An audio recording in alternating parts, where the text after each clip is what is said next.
শুভ ষষ্ঠী। আজ ষষ্ঠী উপলক্ষে বেলুড় মঠে বিশেষ কল্পারম্ভ হয়েছে। সেই অপূর্ব দৃশ্যগুলো আপনারা দর্শন করুন।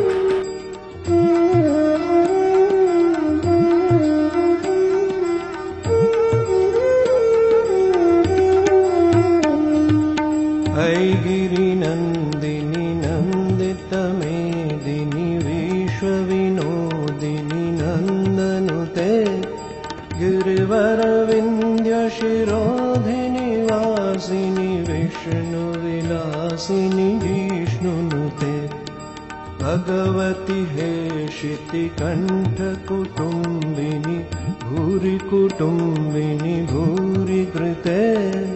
जय जय हे महिषासुरमर्दिनि रम्यकपर्दिनि शैलसुते। जय जय हे महिषासुरमर्दिनि रम्यकपर्दिनि शैलसुते। जय जय हे महिषासुरमर्दिनि रम्यकपर्दिनि शैलसुते। सुरवरवर्षिणि दुर्धरधर्षिणि दुर्मुखमर्षिणि हर्षरते त्रिभुवनपोषिणि शङ्करतोषिणि किल्बिषमोषिणि घोषरते धनुजनिरोषिणि दितिसुतरोषिणि दुर्मदशोषिणि सिन्धुसुते। जय जय हे महिषासुरमर्दिनि रम्यकपर्दिनि शैलसुते। जय जय हे महिषासुरमर्दिनि रम्यकपर्दिनि शैलसुते।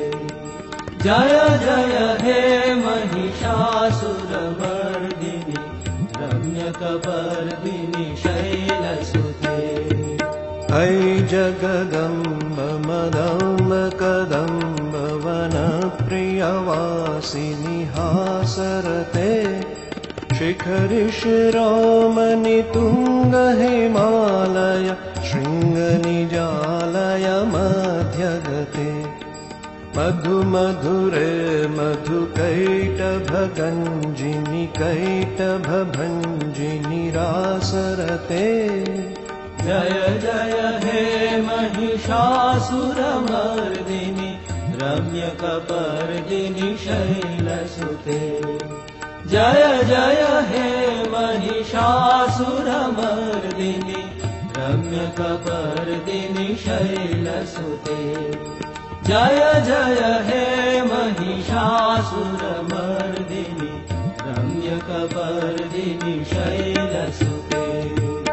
ऐ शतखण्डविखण्डितरुण्डवितुण्डितशुण्ड गजाधिपते रिपुगजदण्डविदारणचण्ड पराक्रमशुण्ड मृगाधिपते निजभुजदण्ड निपातितखण्ड विपातितमुण्ड भटाधिपते।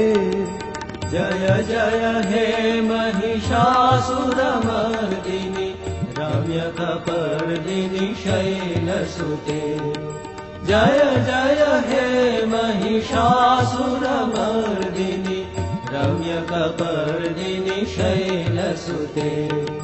जय जय हे महिषासुरमर्दिनि रम्यकपर्दिनि शैलसुते।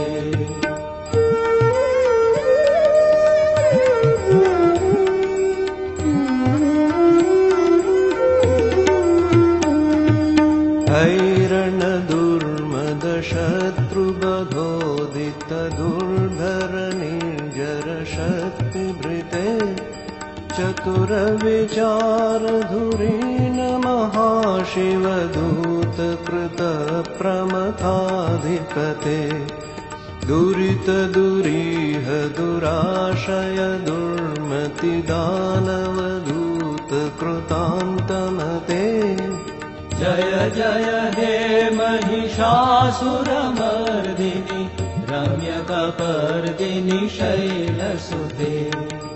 जय जय हे महिषासुरमर्दिनि रम्यकपर्दिनि शैलसुते जय जय हे महिषासुरमर्दिनि रम्यकपर्दिनि शैलसुते ऐ शरणागत वैरिवधूवर वीरवराभयदायकरे त्रिभुवनमस्तकशूलविरोधि शिरोधि कृतामलशूलकरे दुमि दुमितामरदुन्दुभिनादमहोमुखरे कृततिग्मकरे जय जय हे महिषासुरमर्दिनि रम्यकपर्दिनि शैलसुते जय जय हे